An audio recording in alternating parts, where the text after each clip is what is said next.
South ఇండియాలోనే అతి తక్కువ ధరలకి రత్నాలనందించే ఏకైక సంస్థ 6JVR. ఆంధ్రప్రదేశ్ ప్రభుత్వం పారిశ్రామికీకరణ పైన పెద్ద ఎత్తున ఫోకస్ పెట్టింది.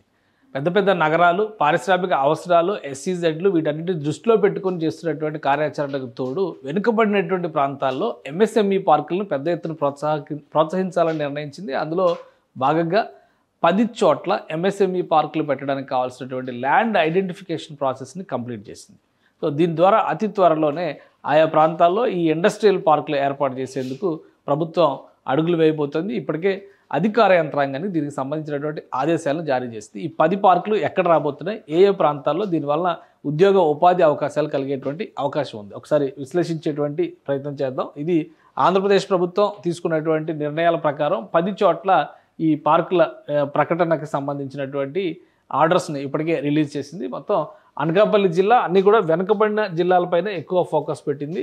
అనకాపల్లి జిల్లా, అనంతపూర్ జిల్లా, చిత్తూరు, కర్నూలు, అలానే కర్నూలులో 2 చోట్ల వస్తుంది. వారకల్ సెజ్నే ఉపయోగిస్తున్నారు. ఎన్టీఆర్ జిల్లా, పల్నాడు, ప్రకాశం, అలానే శ్రీకాకుళం, తిరుపతి. సో ఇక్కడ ప్రాంతాన్ని అంటే ల్యాండ్ని కూడా ఐడెంటిఫై చేసింది, ఎన్ని ఎకరాల భూమిని తీసుకోబోతుంది. అనకాపల్లి జిల్లాలో రాంబిల్లి మండలం అచ్యుతాపురం ఇండస్ట్రియల్ క్లస్టర్లో రాంబిల్లి లొకేషన్ వస్తుంది. సో అక్కడ మల్టీ ప్రోడక్ట్ కి సంబంధించినటువంటి ఇండస్ట్రియల్ క్లస్టర్ని ఏర్పాటు చేయబోతుంది. 290 ఎకరాల భూమిని ఐడెంటిఫై చేసింది ప్రభుత్వం. అలానే అనంతపురం జిల్లాలో కళ్యాణదుర్గం మండలానికి సంబంధించి తిమ్మసముద్రం ప్రాంతంలో, తిమ్మసముద్రంలోనే ఒక ఏరోస్పేస్ అండ్ ఆటో యాన్సిలరీస్ యాక్చువల్గా అనంతపురం జిల్లాలో ఈ ప్రాంతంలో ఎక్కువ ఏరోస్పేస్ రిలేటెడ్ ఇండస్ట్రీస్ని డెవలప్ చేయడానికి స్కోప్ ఎక్కువ ఉందని చెప్పి ఏపీ సీఎం చెప్తున్నారు. దీనిపైనే ఇటీవల రక్షణ శాఖ మంత్రి రాజ్నాథ్ సింగ్ని కలిసినప్పుడు కూడా కొన్ని ప్రపోజల్స్ ఇచ్చారు. సో మొత్తానికి తిమ్మసముద్రం దగ్గర ఏరోస్పేస్ ఆటో యాన్సిలరీ ఇండస్ట్రీకి సంబంధించి 433 ఎకరాలని ప్రభుత్వం గుర్తించింది. అక్కడ దానికి సంబంధిత పరిశ్రమలను ఏర్పాటు చేయడానికి ఎంఎస్ఎంఈ పార్క్ ఏర్పాటు చేయబోతున్నారు. ఇక చిత్తూరు జిల్లా నగరిలో ఉన్నటువంటి కోసల నగరం, ఇక్కడ ఈ కోసల నగరంలో కూడా మల్టీ ప్రోడక్ట్ క్లస్టర్ కోసం 500 ఎకరాల భూమిని గుర్తించారు.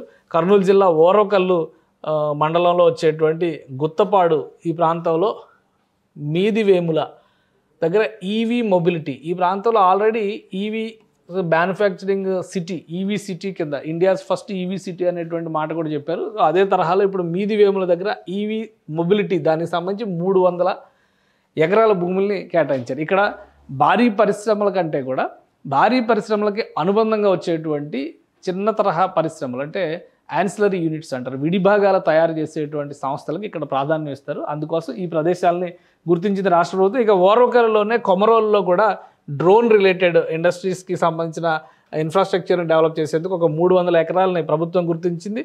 ఎన్టీఆర్ జిల్లా జగ్గయ్యపేట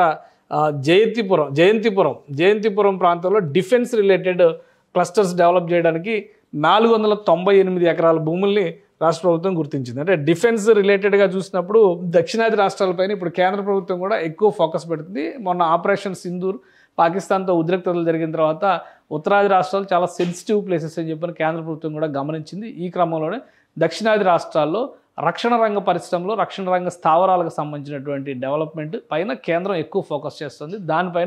దాన్ని ఒక అడ్వాంటేజ్గా తీసుకుని చంద్రబాబు నాయుడు గారు ఇక్కడ ఒక ప్రపోజల్ ఇచ్చారు. డిఫెన్స్ క్లస్టర్ డెవలప్మెంట్కి కావాల్సినటువంటి జాగ్రత్తలు దాదాపు 500 ఎకరాలని గుర్తించారు జగ్గయ్యపేట ప్రాంతంలో. ఇక పల్నాడులో మాచర్ల ప్రాంతంలో, కొత్తపల్లి ప్రాంతంలో మెడికల్ డివైసెస్కి సంబంధించినటువంటి క్లస్టర్ డెవలప్ చేయాలని డిసైడ్ చేశారు. అది 477 ఎకరాల భూముల్ని దీనికోసం గుర్తించారు. ఇక ప్రకాశం జిల్లా దొనకొండ ఇండస్ట్రియల్ క్లస్టర్లో వచ్చేటువంటి బాదాపురంకి సంబంధించి మల్టీ ప్రోడక్ట్ క్లస్టర్ డెవలప్ చేయడానికి 380 ఎకరాలను గుర్తించారు. శ్రీకాకుళంలో సంతబొమ్మాళి మండలంలో వచ్చేటువంటి ఇండస్ట్రియల్ క్లస్టర్లో ఆకాశ లక్కవరం, అలానే కాకరపల్లి, ఈ 2 ప్రాంతాల్లో కూడా కెమికల్ రిలేటెడ్ క్లస్టర్స్ని డెవలప్ చేయడానికి 350 ఎకరాల భూముల్ని ప్రభుత్వం గుర్తించింది. ఇక తిరుపతిలో చూస్తే కనుక తొట్టంబేడు, బిఎన్ కండ్రిగా, ఈ 2 ప్రాంతాలకు సంబంధించి రౌతు సుర్మలకి సంబంధించినటువంటి ప్రదేశాలను గుర్తించారు. ఇక్కడ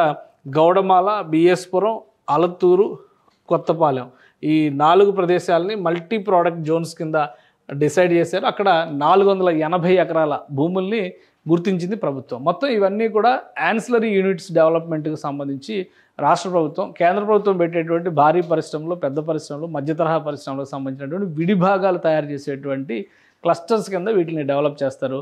ఒక చోట కాకుండా రాష్ట్రంలో ఉన్నటువంటి 10 లొకేషన్స్ని డిసైడ్ చేశారు. ఈ 10 చోట్ల కూడా ఎంఎస్ఎంఈ పార్కులు అంటే మీడియం అండ్ స్మాల్ స్కేల్ ఇండస్ట్రీస్కి సంబంధించినటువంటి పార్కుల్ని రాష్ట్ర ప్రభుత్వం డెవలప్ చేస్తుంది. దానికి సంబంధించినటువంటి భూములను ఇప్పటికే ఐడెంటిఫై చేశారు కాబట్టి ఇవన్నీ కూడా ఏపీఐఐసి ఆధ్వర్యంలో ఈ ల్యాండ్స్ అన్నీ కూడా ఎక్వైర్ చేస్తుంది రాష్ట్ర ప్రభుత్వం. అక్కడ సంబంధిత పరిశ్రమలు ఏవైతే ఇక్కడ ఈ అంశాలను డిసైడ్ చేశారో ఆ బేసిస్లోనే మొత్తం ఇండస్ట్రియల్ క్లస్టర్ ఏ తరహా క్లస్టర్ పెట్టాలనేటువంటి ప్రపోజల్లో భాగంగానే ఇవి చేశారు. అక్కడ ఉండేటువంటి జాగ్రఫీ పరంగా అక్కడ దొరికేటువంటి వనరుల ఆధారంగా దీన్ని డిసైడ్ చేశారు. సో వీటికి సంబంధించి ఏర్పాట్లు అతి వేగంగా ముందుకు తీసుకెళ్లాలని రాష్ట్ర ప్రభుత్వం భావిస్తుంది. ఈ క్రమంలో సంబంధిత శాఖల అధికారులకి జిల్లా స్థాయిలో ఉన్నటువంటి అధికారులకు కూడా ఆదేశాలు జారీ చేస్తుంది. అతి త్వరలోనే ఈ 10 పార్కులు వేగంగా అభివృద్ధి చేసే దిశగా రాష్ట్ర ప్రభుత్వం చర్యలు తీసుకోబోతోంది. సుమన్ టీవీలో మీ పర్సనల్ అండ్ బిజినెస్ ప్రమోషన్స్ కోసం కింది నెంబర్కి కాంటాక్ట్ చేయండి.